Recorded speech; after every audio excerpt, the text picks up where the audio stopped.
Okay, so we're going to continue thinking about pH calculations today. As a recap, yesterday we learned, the last video lecture we learned, that if we want to calculate pH or pOH, we need to know the concentrations of either the hydronium ion or the hydroxide ion. So for example, if we want to calculate pH, we need to know what the concentration of the hydronium ion is. As an example, if we know that the concentration of the hydronium ion is 1 times 10 to the minus 3 molar, right, that's a number, we can calculate the pH by taking the negative log of that number, and we find that the pH is 3. Alternatively, if we want to calculate the concentrations of hydronium ion or hydroxide ion, we can do that. In order to do that, though, we need to know either the pH or the pOH, right? The concentration of hydronium ion is equal to 10 to the negative pH. The concentration of hydroxide anion is 10 to the negative pOH. So as an example, say we know that the pOH of a solution is 2. Pretty basic. So if I wanted to figure out how many hydroxide anions there are, I would do 10 to the negative 2, and I would get a number, and that would be a concentration. So that would be 0.01 molar. It's important that you put the negative pH or negative pOH in parentheses in your calculator. The final relationship that we learned about was that if you have either the pH or the pOH, you can always figure out what the other one is. Because in water, pH plus pOH is going to equal 14. Now that number 14 is really convenient for us because our pH scale ranges from 0 essentially to 14. Now what I want to emphasize is that this is the pH scale, not the pOH scale, not pOH scale.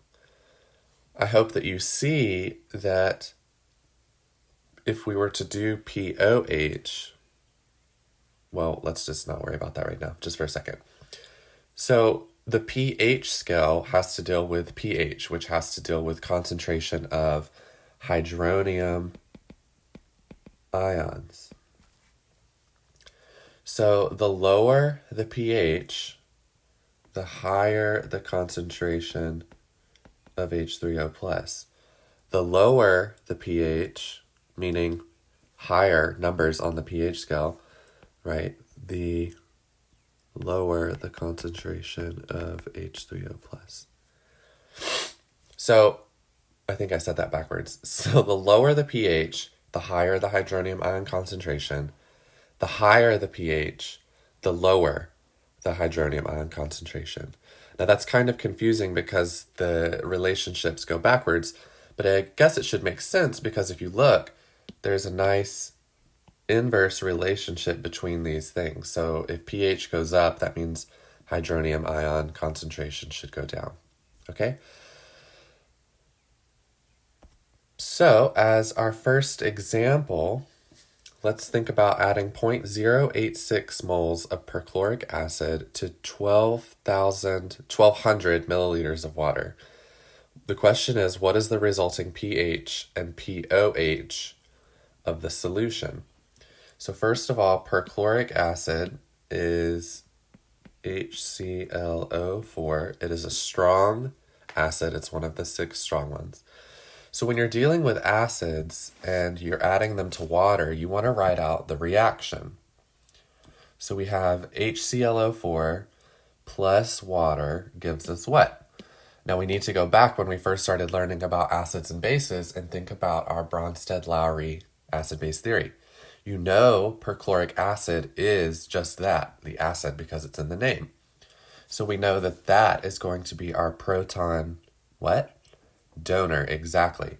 So HClO4 donates its proton, and ClO4 is all that's left over. Well, something has to pick that proton up. That happens to be the water. it is converted into H3O. Now you need to be careful with charges here. What's the charge on the perchlorate anion? -1. What's the charge on the hydronium ion? That's +1. The reason why the charge on the hydronium ion is +1, you're like, ugh, Mr. Hicks, we're so tired of hearing about this, but it's important. It's because the formal charge on the oxygen is +1. Okay, so if we continue on and we think about diagramming this reaction like we used to do earlier in this unit, we know that if perchloric acid is just that, the acid, then the water here is the base. The acid always converts into the conjugate base, and the base always converts into the conjugate acid. Okay, so let's think about this a little more. Perchloric acid is a strong acid, and what that means is that it dissociates 100%. There are only 6 strong acids that do this.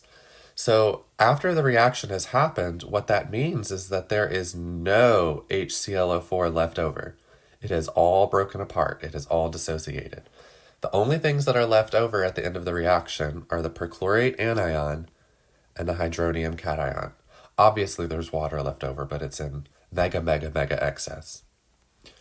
So we already drew the Lewis structure because we're ahead of the game. So the way I organize this may look a little unique, but just follow along with me. So we have our reaction. We have perchloric acid plus water yields perchlorate anion plus hydronium cation. At the beginning of the reaction, we had 0.086 moles of perchloric acid. And you're like, Mr. Hicks, where did you get that from? Well, 0.086 moles of perchloric acid are added to blah, blah, blah water. So whenever you're adding acid to water, you can pretty much always assume that the water is in mega excess. And it's so in excess, actually, that its concentration doesn't even really change. Like, mathematically, you won't even... I mean, it does technically change, but the numbers that you would use to calculate, they wouldn't really change. So you just ignore it. You draw a line through it. And at the beginning of the reaction, before anything has happened, there's no perchlorate and there's no hydronium ion. Because nothing's happened yet, you haven't produced anything. But we know, since perchloric acid is a strong acid, it is soluble in water, it dissociates 100%, all of it is going to go away. Which means that at the end of the reaction, we have 0 moles of perchloric acid. Now, based on what we learned about reactions, you can use the stoichiometry to figure out how much of the perchlorate anion and hydronium cation are going to be produced. Really, what this problem is a limiting reagent problem sort of disguised. We know water's in excess, so that makes this the limiting reagent. The limiting reagent determines the maximum amount of all the products that we can produce. You'll see here that the stoichiometry for everything is 1 to 1 to 1 to 1, which is beautiful. It makes everything really nice and easy. So if we started with 0.086 moles of perchloric acid, that means that we're going to end up with 0.086 moles of the perchlorate anion and the hydronium cation. And you can go back and prove that to yourself just by doing those limiting reagent calculations. Okay, but since the question was asking about pH, we need this number because we can relate pH to hydronium ion concentration. So we know that this solution resulted in 0.086 moles of hydronium cation. We know we put this in 1,200 milliliters, which is the same thing as 1.2 liters. To calculate molarity, you always do moles over total volume in liters. So if you do this, you get 0.072 molar. Now that's not our final answer, but we can use that to calculate the pH. pH is equal to the negative log of hydronium ion concentration. So the negative log of 0.072 gives us a pH of 1.14. That's the pH. So this is a very acidic solution based on our pH scale, right? 1.14 occurs about right there. So then we can very quickly calculate pOH because we can use the relationship pH plus pOH equals 14. 14 minus 1.14 is 12.86. Let's do a final example. So 1 times 10 to the minus 4th moles of barium hydroxide were placed into 900 milliliters of water. What is the pH and pOH of the resulting solution? So first we need to think about what barium hydroxide is. Barium is a group 2A metal, so it has a positive 2 charge, so there are 2 hydroxide polyatomic ions associated with it. Now, what's important and kind of unique about bases is that we don't really worry about their reactions with water. We don't worry about the reactions with water so much. We just need to determine how many moles of hydroxide ions they release. This is a little different than acids being added to water because we did the whole reaction. With bases, though, it's not so important. You just need to figure out how many moles of hydroxide ions they release. Now, what's fun about barium hydroxide is that based on your solubility rules, we know that it is soluble, so it does dissociate in water, and we can forget about the barium 2+. We can forget about it. So let's figure out how many moles of hydroxide barium hydroxide produces when put into water. So we start with 1 times 10 to the minus 4th moles of barium hydroxide. What's really important here is that you get 2 moles of hydroxide for every 1 mole of barium hydroxide. You're like, Mr. Hicks, where did that 2 come from? Boop, right there.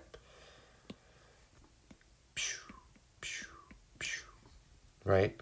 There's a barium atom, and then there are 2 hydroxide polyatomic ions. So it looks like barium, hydroxide, hydroxide.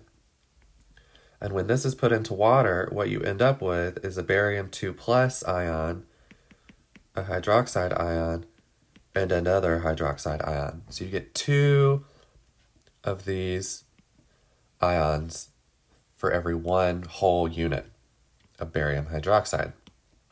So that's where that number came from. So what you do is you multiply 1 times 10 to the minus 4th by 2, you get 2 times 10 to the minus 4th moles of hydroxide. And that's what we're interested in, right? Because to calculate pOH, we need concentration of hydroxide. So to calculate the concentration of the hydroxide, we divide by the total volume, which in this situation was 900 milliliters. 900 milliliters.